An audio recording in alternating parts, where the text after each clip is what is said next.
Now today we shall be teaching revealed preference theory, a very important theory on consumers' behavior.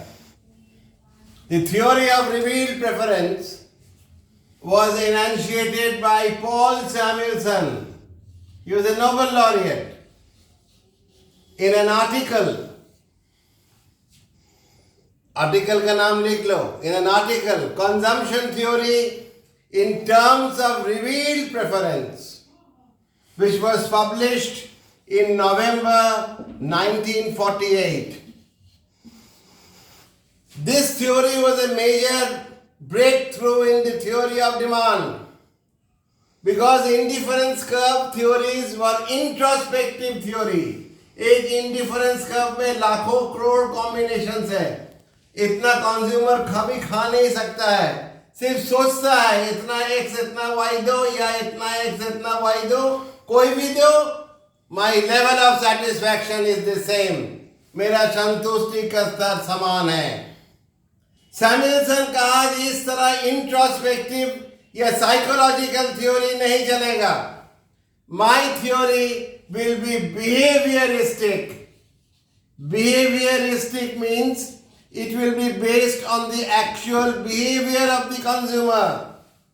Consumer बाजार में जाएगा, सामान खाएगा, खाने के बाद बोलेगा कि हमको इसको पसंद करते हैं, और जिसको वो बोलेगा पसंद करेगा, बाकी सब से वो होगा रिवील सुपीरियर. अब बाकी सब कॉम्बिनेशंस, बाकी सब कमोडिटी उससे होगा रिवील इंफीरियर. रिवील मतलब क्या? खोल कर कहना. You reveal your secret, you open your preference. So Tapas Majumdar in his book Measurement of Utility wrote the revealed preference theory is behavioristic ordinalist. Behavioristic means based on the actual behavior of the consumer, and ordinalist means it is based on the ordinal utility function. जो indifference curve में भी था, first, second, third, fourth, they are ordinal functions. 1, 2, 3, 4 they were cardinal functions. Dr. Manmohan Singh wrote a very good book. It's a very lengthy title. The name of the book was Demand Theory and Economic Calculations in a Mixed Economy. And in that book, Manmohan Singh said, if we were to sum up the course of development of the pure theory of demand, we would describe it as a move from introspective to behavioristic explanation of consumers' behavior in economic markets. So reveal preference theory कहां से ले गया? Introspective या psychological से behaviouristic. ना एक तो point of concern है. सैमुएल्सन बोलते हैं अगर दो गुड है ए और बी, अगर हम ए को लेते हैं तुरंत हम नहीं कह सकते हैं A is reveal preferred to B. हो सकता है हम बी को ही पसंद करते हैं, लेकिन मेरा पास पैसा नहीं है बी खरीदने का लिए. जैसे पार्कर कलम 250 रुपया दाम है, हम नहीं चाहते. रेनॉल्ड्स 5 रुपया दाम है, हम रेनॉल्ड्स खरीदते हैं, तो इसका मतलब नहीं है रेनॉल्ड्स इससे सुपीरियर है, हम इसी को पसंद करते हैं, लेकिन मेरा पास पैसा नहीं है इसलिए हम रेनॉल्ड्स खरीदने पड़ रहा है. इसलिए सैमुएल्सन एक वर्ड ऑफ कॉशन देता है, if A is not more expensive than B, मतलब ए और बी का अगर सामान का प्राइस लगभग सेम रहे, सेम प्राइस है, और कंज्यूमर परचेजेज ए और कंज्यूमर ए खरीदता है, then there is no doubt that A is revealed preferred to B और B is revealed inferior to A. अब आएगा रिवील्ड प्रेफरेंस थ्योरी का क्या क्या एजम्पशंस है, क्या क्या एजम्पशंस है. 4 मेन एजम्पशंस है. Number 1, the assumption of consistency. Consistency का मतलब if A is revealed preferred to B, greater sign दिखलाता है revealed preferred, then B can never be revealed preferred to A. तुम कंसिस्टेंसी होने होगा, आज इसको अच्छा लगा कल उसको अच्छा लगा, वह नहीं चलेगा। खा लो, चख लो, सोच लो, उसके बाद निर्णय लो। लेकिन एक बार अगर बोलते हो A is revealed preferred to B, then B can never be revealed preferred to A.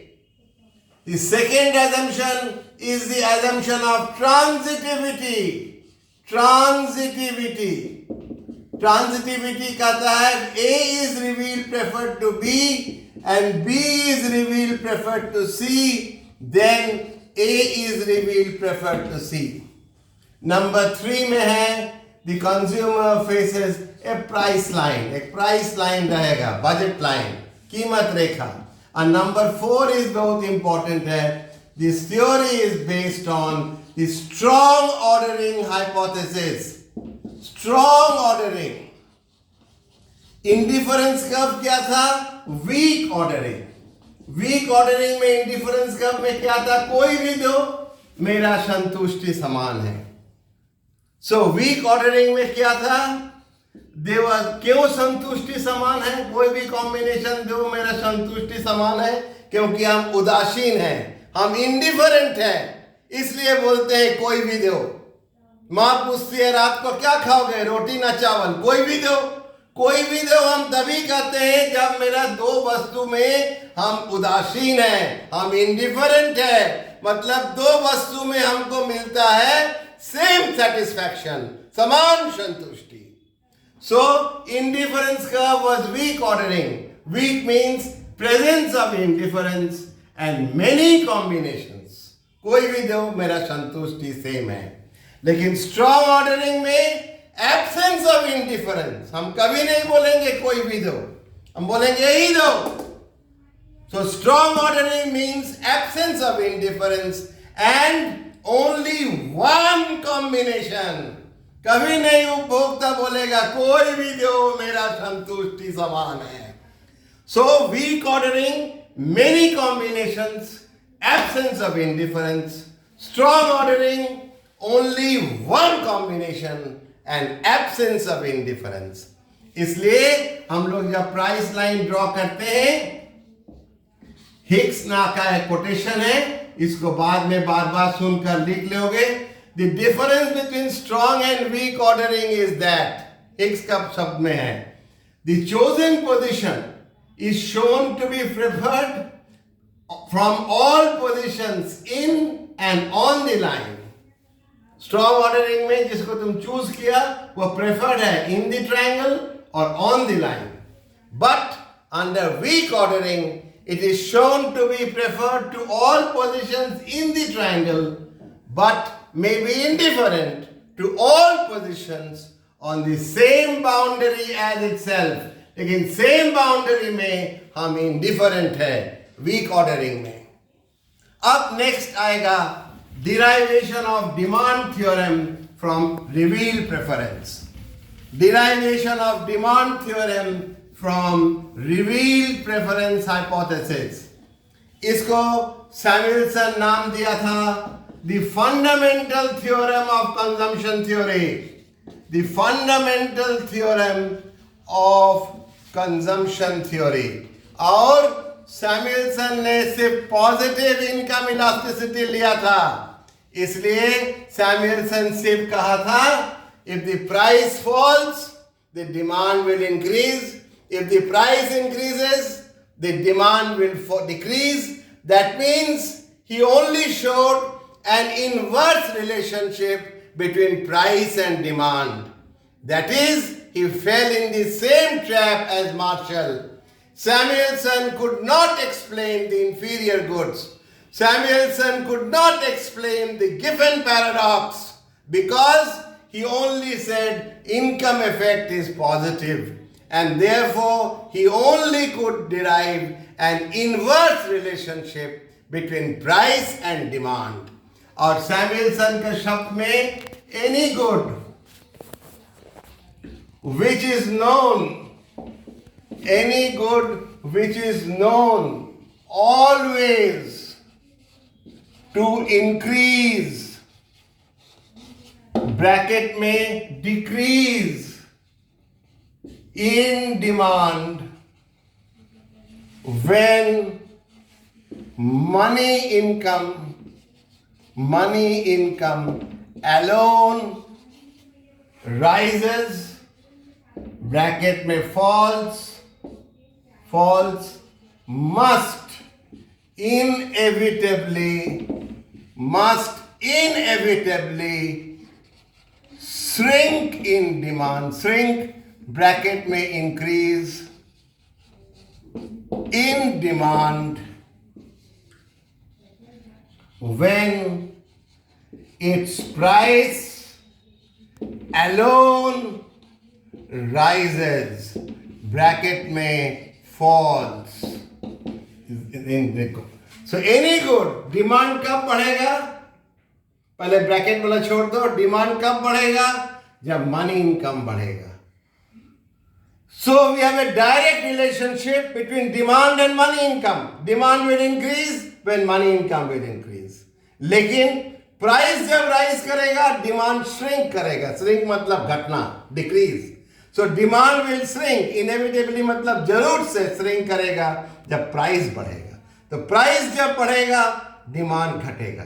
So an inverse relationship between price and demand, but a direct relationship between demand and money income. Bracket वाला पढ़ो. जो good decrease करेगा demand में जब money income fall करेगा. Direct relation. Demand fall करेगा जब money income decrease करेगा. प्राइस से इनवर्स रिलेशन. डिमांड बढ़ेगा, इंक्रीज करेगा जब प्राइस फॉल करेगा. So lower the price will lead to higher the demand. Inverse relationship. अब इसको हम लोग देखेंगे एक डायग्राम से. Derivation of demand curve from reveal. बहुत सिंपल डायग्राम है. सिर्फ याद रखना है कंसिस्टेंसी अजम्पशन. एक बार अगर ए को प्रेफर किया बी से, तो बाद में कभी भी बी को ए से प्रेफर नहीं कर सकता है. This was your original price line A B, और कंज्यूमर पॉइंट जेड चूज किया and purchasing OX1 of x.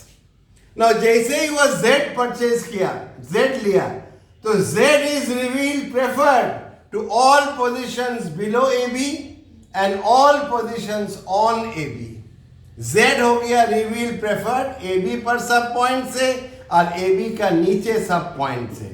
बाद में तुम ए बी का नीचे कोई भी पॉइंट, कोई भी कॉम्बिनेशन, और ए बी पर कोई भी कॉम्बिनेशन नहीं ले सकते हो. अगर लेते हो then you violate the assumption of consistency. If Z is revealed preferred, you cannot take any other point on AB or any other point below AB. If you do that, you violate the assumption of consistency.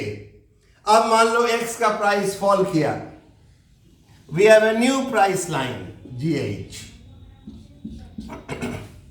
which passes to the point Z. X का price fall किया naturally. अब क्या होगा? X का price fall करने से, ये diagram तो बाद में आएगा.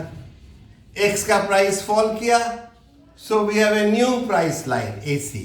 पॉइंट Y का प्राइस सेम है, इसलिए there will be no change in the point A.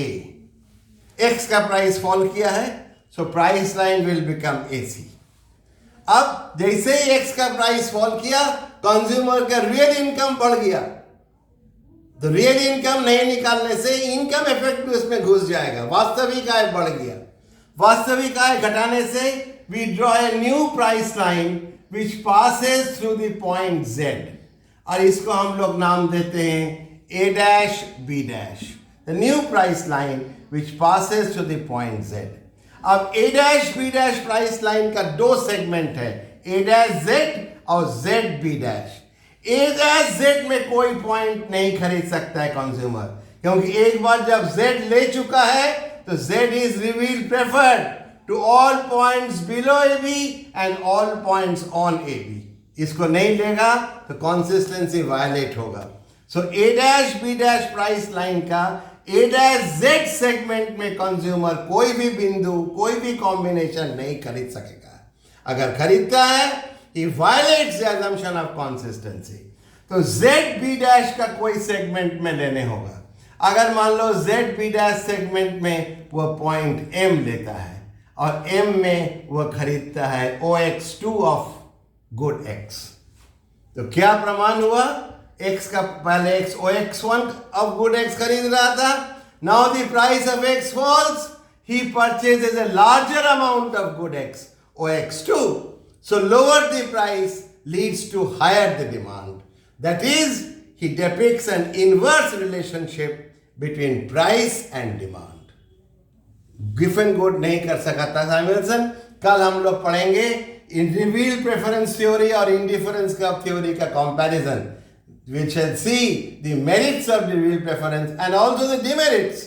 इसका कोई दोष भी है तो कंपैरेटिव स्टडी करेंगे, वह भी इंपॉर्टेंट है, between reveal preference and indifference curve analysis.